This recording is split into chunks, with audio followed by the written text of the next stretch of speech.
Welcome to Define Your Path with DocV, bringing you real talk with global thought leaders to inspire hearts and minds for sustainable breakthroughs and profitability for your life and business.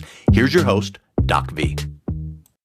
Hi, I'm Dr. Virginia LeBlanc, also known as DocV, the Pivot Maestro. Welcome to the Define Your Path podcast for those seeking to define their own path into purposed entrepreneurship. This is a show about transforming perspectives as well as inspiring and motivating you to think without a box by exposing you to global thought leaders, change agents, and legacy builders as my extraordinary guest today. We bring you folks across industries on how they successfully define their path in life and business to profitability and sustainable wins. At Defining Paths, we operate in truth, transparency, and love to help you navigate the waters of your life and put you back in business. And the Define Your Path podcast is absolutely no different. It all starts in the mind, folks. Will you be the captain or the crew is the question. So today's spotlight is with Yvonne E.L. Silver. Yvonne, let me tell you a little bit about her before we bring her into the spotlight. Yvonne is a sought-after speaker, best-selling author, radio show, podcast host, women's certified executive coach, and mentorship chair, who is recognized with a Women of Inspiration Award. Yvonne teaches ambitious female founders, entrepreneurs with a mission-inspired venture to flourish in business and how to have unshakable confidence so they can move up from solopreneur to CEO. She also teaches how to showcase your value with confident conversations and increase sales velocity, leading to a purposeful, sustainable life with more fun and family beach time, which I am all about. Yvonne shares her wisdom from over 30 years in business, blending her Reiki Practitioner and spiritual practices with designations of certified executive coach and chartered professional in human resources. Folks, please let's welcome Yvonne Silver to the show. Welcome to the show, Yvonne. Oh, thanks, DocV. It's lovely to join you. You're doing exceptional work with your mission, so thank you for the invite. I truly appreciate the support and just you having such an affirming spirit. You are truly one of those corner women that I talk about. So enough about me. We look forward to hearing your story and how you faced your fears to love the skin you're in and pivot into pursuing your passion and soul purpose. So I want to remind the audience, we have two questions and then we riff between those two questions. So wherever it takes us, the first being, how have you defined your path? And the second, how do you help others define theirs? So, Yvonne, the spotlight is yours. Thank you. Well, it's an interesting question. You know, a lot of people say, well, you're doing this work with mission-inspired women. Why? And it stems back to my upbringing. You can tell from my accent. I wasn't born in Canada. I'm actually originally from London, England. And I grew up in a house where we had it wasn't a home, it was a house. Mm-hmm. Well, my father came back from World War II with PTSD. He got a bullet in Dunkirk, and it showed up as him just being a very angry man because he did not get treated. Hundreds of thousands of men came back from the war and didn't get that stress treated. Mm-hmm. He took it out on my mom. And she was a business professional. She was a woman with her own earnings, her own income, married lady in life, and ended up, when she had two kids, me and my sister, ended up being the one who was the stay-at-home mum. And my dad, I literally watched him drain the dignity right out of her because he was constantly angry and criticizing. He was yelling. I mean, I remember the leather belt on my behind many times. And he just criticized her so much. She became this nervous wreck and she became this fragile shell of who she really was as a professional before she became dependent upon him. And so I watched that growing up, and I call her, when I put together my my best-selling book, Words, Women and Wisdom, The Modern Art of Confident Conversations, I dedicated it to her as my first, what I call unmentor. So the one that showed me what not to do instead of what to do. And I watched her getting drained. And then he turned on me when I was 6. He also turned on me when I was 11, just going into high school. And can I share a story? Please. So I I remember him getting the results from my exam. They had this 11 plus exam. The smart kids who passed went to grammar school. The not so smart kids who flunked went to secondary school. And my sister was already in the grammar school. Mm-hmm. So he opens the envelope the morning of the arrival of the results in the mail. His happy face goes to beet red, eyes go black. He literally rips open that envelope and looks and says, "You failed. You'll never, ever be successful in life." And he stormed out, ripped the letter up. And I'm just about to go into high school. Yeah. And what happened was, like my mom, who had lost her voice because of his criticism all the time, I lost mine. And so I ended up in high school. A lot of people thought I was a bit of a snob because I didn't say a lot. I didn't want to risk getting criticized or being made fun of or laughed at or being less than.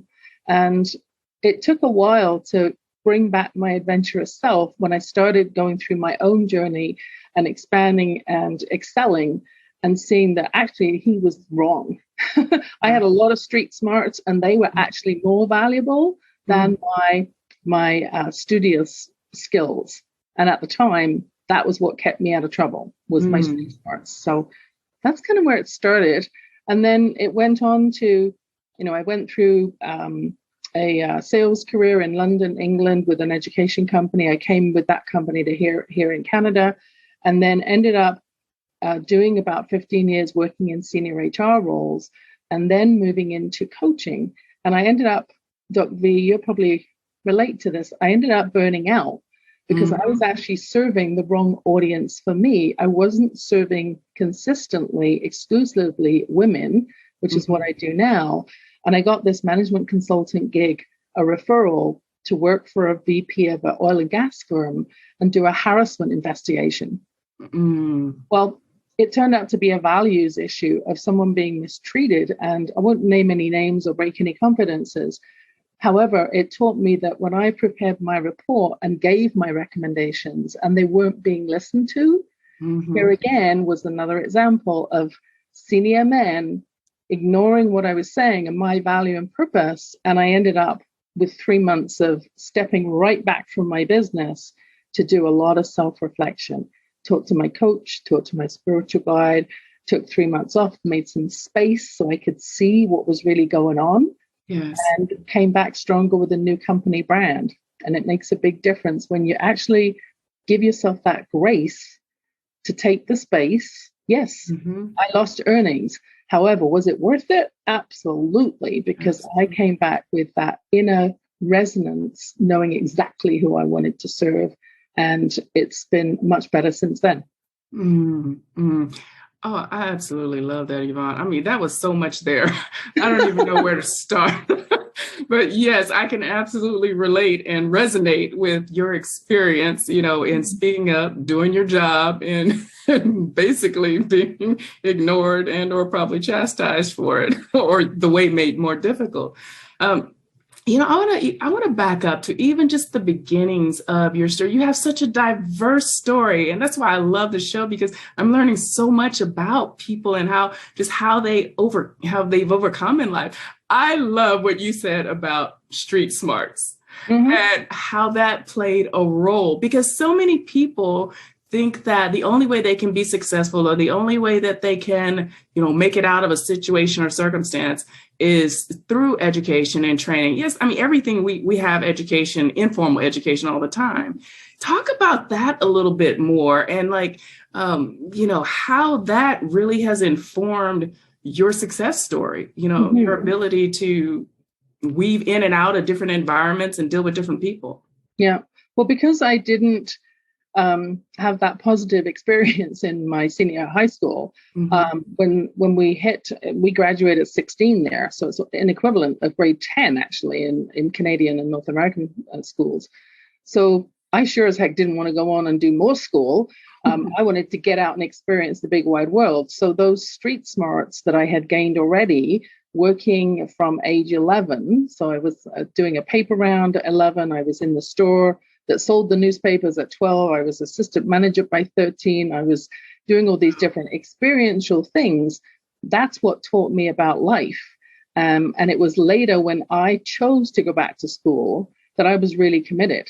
And I went back and did some secretarial training at one point, but I also went back later on, did my HR business management designation. Then I went and did my coaching, certified executive coach designation, and I got a 4.0 in a university executive coaching 6-month program. I mean, who does that, right? Because it was totally in alignment with who I am, what I do. I love to see that transformation from A to B. People start here, and how can we make it even better and get here? I always encourage people, like, if you're feeling that you're not on purpose, look around your house. You'll see signs of what it is that interests you, of what naturally is fueling your energy. And for me, it was words, like words everywhere. Before I wrote my book, Words, Women, and Wisdom, right? The Modern Art of Confident Conversations, live, love, laugh, do this, do that. All of these things around my house were about words, and positive words, encouraging words. And so that was a natural propensity anyway. So why not follow that? And when I left my last senior corporate VP role, it was for a career transition firm. And I did spend quite a bit of time coordinating teams of 10 to go on site for businesses who were restructuring and letting go, 200-300 people at a time. And my role was to help them the day of the pink slip or the notice, your job's been eliminated, and help them in that next 3 months to get to finding a new job. And I saw so many people take lemon day and make it lemonade and come back and say, oh my gosh, I never realized there was this other amazing job, which is much better fit for me, waiting for me. Yes. And so something was done to me and I got fired or I got restructured. And so watching that transformation again reaffirmed that's where you need to be. You need to be making change happen, encouraging, fostering, supporting, nourishing, guiding, mentoring, teaching women in particular how to ask for what they want and get it. And that's the essence of the book, 44 words and concepts to ask for what you want and get it. So women do not remain dependent upon men for our income. We can ask for a raise, know how to do it, know how to justify it. And when women entrepreneurs flourish, they tend to hire more women, and they create this nurturing cycle that just flourishes by itself, and women earn more and they have their power because they have choice. Yes. Girl, you are like all in my message. I love it, Yvonne. I love it. This is life. This is awesome. Let's pivot to the next question because you're already starting to kind of go there. So I'll just let you share with how do you help others? Let's go a little deeper with how you help others define their path in your business and, talk about your personal assessment, whatever you want to discuss here. Yeah. So typically it's women that find me, they hear me speak. I'm in a networking group with them, wherever they connect. They find me because they are kind of like scattered. You know how as a kid you used to have those join the dots books? Yeah. You would have the clues right there on the paper, 1 to 2, 2 to 3, join here. But normally those women, they have an idea. They've been in business maybe for the first year or two, and it's not working the way they wanted it to work. And sometimes it's because they haven't joined the dots. They've missed a step, or they don't know where to start if they're in corporate and thinking of starting their own entrepreneurial venture. So they come with those scattered dots. And one of my superpowers is to see where to start the journey and where to join the dots so that it is a business that is your unique DNA. You and I might both be passionate about transformation, but we don't have the same experiences. So we're not competing. We're, complementary, because you can tell different stories and have different experiences to pull up your people, the people that resonate with you, and vice versa. So I help them by clarity initially. How do you share your message, your unique passion, what it is you're here to do? Why is that adding value? And have a confident sales conversation. So sales mastery through confident conversations. And then also looking at how do we not just visualize that business, but monetize it? How do you do that without, again, hitting your ceiling of number of hours, trading time for dollars, And then optimizing is the last piece. So it's a 3-step flourish process: visualize, monetize, and optimize. And the optimize is where I start drawing on my HR background to help these women who have success, and now they're getting buried in the details. How do you hire and train and empower and lead your team so you can have more beach time? We talked about that at the beginning. Yes. Well, you got to be able to trust your team, step away from the details, and stay focused on those CEO activities, which is a bit of a mindset shift, as well as having processes in place. Absolutely. Oh, I love this. I want to dive deeper into just this whole sales mastery conversation, right? Because most of us women, when we think of sales, right, well, everyone, man or woman, you're thinking about the hard selling process, right? As opposed to having a dignified conversation or a confident, compassionate, conversation.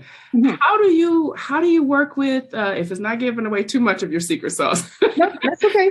Let's talk about that a little bit, because there are women who avoid going into business for themselves for that very reason, or they start the business and they're stuck. Well, first of all, if and this is relating back to content in my book, if you don't like the word sales, if when you say it, it kind of makes you cringe, that is obviously a signal that you don't want to use that language. And I had one coaching client, we were keeping on talking about her being a speaker and a transformational agent and an author. And I could see her withering. And as soon as we relabeled it advocate, she just blossomed. It was incredible to see the change. So I would say straight off, change the label. If you don't like sales, then don't call it that. Call it service. Because that's what you're doing. You're having an invitational conversation that leads to being in service. Yes. Pretty simple, right? But the whole conversation of velocity is linked back to a tool I use, which is actually around personality intelligence. And it's a tool that very quickly identifies what it is that makes people buy. Why do people buy? And it's a process that I've run across. It's a communications tool, quick and easy, 90 seconds to identify who's sitting in front of me and how do they like to buy things? What makes them buy? What do they like in the way of information? How do they like it delivered? So that I can tune my conversation so that they're hearing me. If I use the example of I'm talking to you in English, you're talking back in French, we're missing each other. We're not going to be hearing and communicating. Whereas if I learn French, then I can very quickly, un peu, speak your language, and we're having a conversation, right? Yes. And there are some stats around, only 18% of people who are not on the same wavelength, the same personality type as each other, actually make a sale. 18%. So what about the other? What is that? 72% that's being left on the table. So when you know who's in front of you and how to communicate with them, you can actually increase your sales by up to 300%. I love that. Clients. So I use tools like that particular one. I can talk at the end about how to, if you want to get your own report and learn about that, I can and share how to do that. But that's one approach to having a conversation that's not anything more than invitational. It's showcasing, here's what I'm up to, here's what you're up to, how can we co-create something together? And I also use a concept, again, it's in my book, called appreciative sales kinetics. So it's leveraging from David Cooper-Ryder's work on appreciative inquiry. And so I appreciate what you're up to now, and I inquire into the future of where your business is going. So it sounds like, tell me a little bit about what's working really well in your business right now. And you tell me, how could it be even better? And you tell me. And then I say, can I share a little bit about what I do? Because I think together we might be able to co-create something that will help you get even faster to your goal. No one ever says no. So when you started talking about hard sales, then you get objections. Well, I don't get objections because there's nothing to object to. We're talking about a possible co-creation of future something. I don't know what it is. And it's an easy conversation for women to have because we naturally have a lot of empathy. We want to see how we can help people. We can serve, we can care, and bring in our our natural personality, whether that's to be more organized, to have more knowledge, to be action oriented, or to be like me, which is nurturing. So that's my personality primary code is nurturing. Ah, absolutely brilliant and intriguing. So sales velocity is when you cut down the number of conversations you have before you actually engage together. Yeah. I love it. That's about saving time. And that's when you get more beach time. Yes. And we can all use more beach time. Yeah. So this is all so fascinating. Let me back up a little bit and kind of bring together both questions. Because, there are women, you use the example of how, you were in the position to be able to help nurture and ease the way for those folks who were being, separated from employment. So I imagine you had conversations when they were trying to figure out, okay, where can I go now? What type of transferable skills do I have? And we don't even think like that because the educational system does not teach us to think like that. It puts us on these tracks and then, and we rarely depart, right? Until life happens. And then we have to figure it out. So tell us, help the audience understand, how did you start to connect the dots based on, your experience? How did that even happen? How was that even a thought? And then how did you start putting that together? Well, the connecting the dots part was actually other people telling me, right? So when I'd finish having a conversation with a client, coaching conversation, I'd ask, what was the value of our conversation today? And they would start peppering in the conversation with the language that I then, tap into for describing who I am and what I do. Also, though, the piece about the career transition work was really diving into, what's in your toolbox. So you don't have that job anymore, but what are your unique experiences? So your skills, your interests, your talents, your abilities, your passions, all of these things and more that come together. What's that sweet spot in the center? And how can you then monetize that? Because initially, DocV, the first 10 minutes that they get the notice, your job is no longer required, thank you for your service, people switch, like they're in shock, right? Even if they expected it, they're still in shock. Oh my God, it's happening now, today. Oh my God, what am I going to do? And so it's more about holding space for them to process as much as they're ready to process, depending whether they've been in that situation before, getting them home safely, talking a little bit on the way about, here's how you might want to share this news with your family. Here's what to do, what not to do. That, you don't need to start calling all your friends and telling them, for example, that you've been laid off, because all they're going to say is, well, what are you going to do now? Right. And so in your negative state, you're going to bumble your way through what you want to do next, or you don't know, or you're in tears. And then the next time that you call them, they're reluctant to take the call because they don't know whether you're a bomb that's going to explode again, right? Exactly. So I say, don't call anybody. You don't have to call anybody. Just tell your immediate family what's happening. Catch your breath for a few days. You don't need to tell the whole world, but start thinking about what you do want to do, and then create a one-line sentence that could be as simple as, I'm actually looking at new things. I'm looking at new opportunities right now. I'd love to have a conversation in a few more months or a few weeks when I'm a bit clearer. Can I phone you back then? Right? Because until you have that clarity, you don't want to open up the conversation yet, because as soon as you decide what you do want, it's like your reticular activating system, your brain's radar that pops into play. So if you decide you want, one particular style of job, or say you decide you want to get pregnant, right? Let's use that example. Everybody all of a sudden starts seeing pregnant women everywhere. Well, it's not that the world has decided to overpopulate just now. It's your reticular activating system, your brain's filter kicking in, saying that's important information for you right now. Pay attention. When you have that clarity about what your next position is, you've given that reflective time as a gift to yourself, then you can come back stronger and say, what I'm looking for next is, a new corporate role. I'm looking to start my own business. I'm looking to, whatever it is, and go out with that clarity And that's what will attract people to want to have a conversation and want to deepen that connection or share their connections with you. Absolutely. Particularly when they relate to or see the fact that you're an overcomer, and you flip that negative into a positive. Mm-hmm. And I tell you, that time, I love what you said and the way you responded to that question, because so many of us seek validation in other people.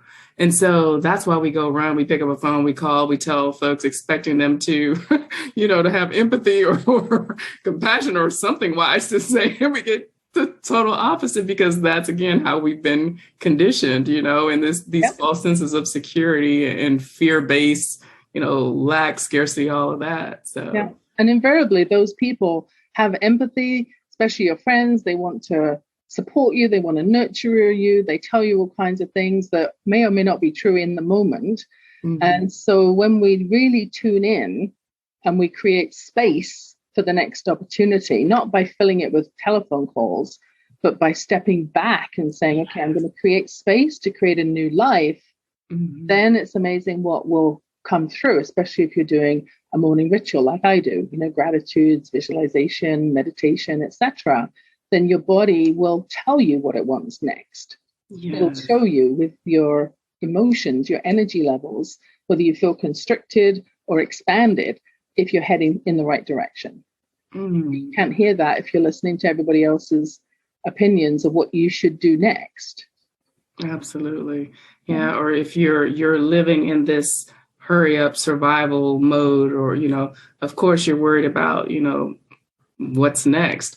But yeah, I love that, and I have really been focusing on that for myself, just focusing on my health and wellness. And, we have tons of emails every day, right? Tons of phone calls, business to handle, but taking that time for yourself. And if your body says, you know what, you need another hour of sleep, not feeling guilty about that. That's the beautiful thing I found about entrepreneurship. So I can't believe time is moving so quickly with us.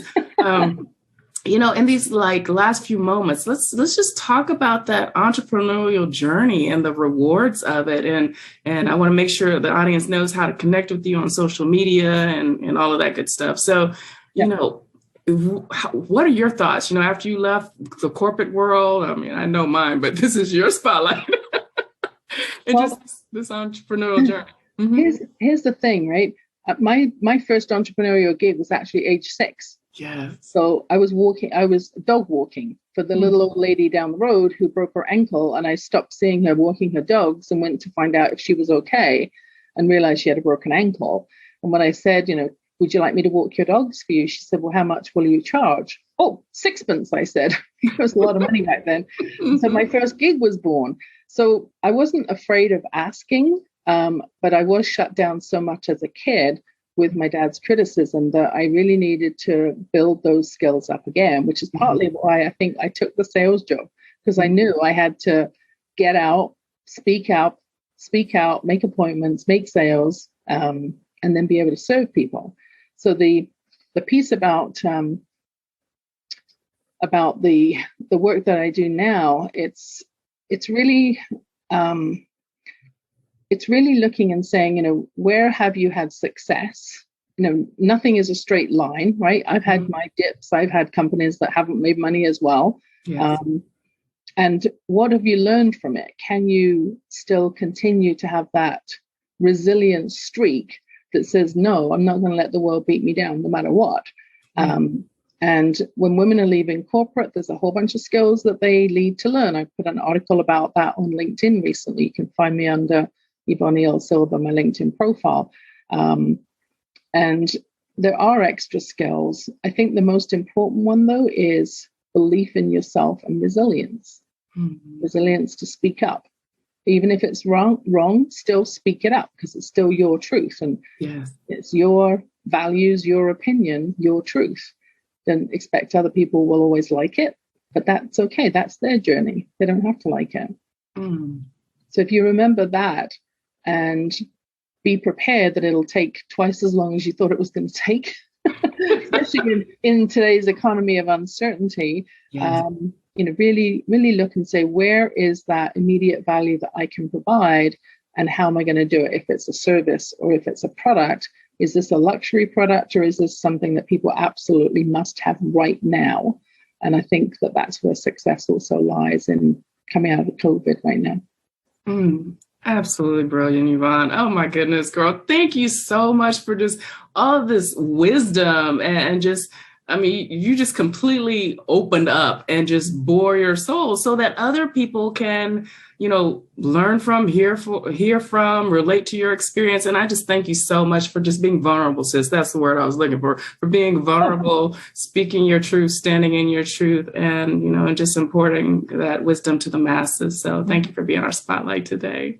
You're welcome. And if you would like to keep in touch or something I said has sparked an idea or a conversation, feel free to reach out to me through my website, yvonnesilva.com. Find me on LinkedIn. That's probably the next easiest way. And if you're curious about that personality tool I was talking about, you can, as a gift, if I can offer a gift to the listeners. Absolutely. You can use my link to pick up a copy of that. It takes 90 seconds to find out your primary personality style and your communications code. It's really cool. You can text the word code, CODE, to 403-668-9279. So that's the word code, CODE, to 403-668-9279. And you'll get a link to invite you to look up 4 cards, move them into order that sounds like most like you, least like you, and then you'll get your own report if you pop in the email you want it sent to. And it's fascinating communications science. So I hope you enjoy that free gift. Absolutely. You took the words out of my mouth. It is so worth it. And it is fascinating and very telling. So folks, make sure you reach out to Yvonne on social media, Yvonne E.L. Silver. You'll also be able to connect with her from our Define Your Path podcast platform. So make sure you do follow up with her, pick up copies of her books. Absolutely brilliant woman and a heart to boot. So also be sure to visit our virtual home to see what we're up to at definingpaths.online. I'd like to thank the Business Innovators Radio Network and our wonderful producer, Mike Saunders, for their continued support. They allow us to bring amazing shows like this one today to you, and we're excited to do so. So continue to bring just your friends to the listening experience, share the podcast, and reach out to Yvonne. Thank you for doing this work. It's powerful, DocV. Thank you so much for saying, sis. I really appreciate that. Life-giving and inspiring conversations right here on the Define Your Path podcast. I'm DocV, the Pivot Maestro, and always your corner woman. Be true to you and define your path so that you may be your own boss in mind, body, soul, and business. And we'll see you on our next episode. Thanks so much for listening. You've been listening to Define Your Path with DocV. To learn how to see with true vision and define your path, visit definingpaths.online/true-vision.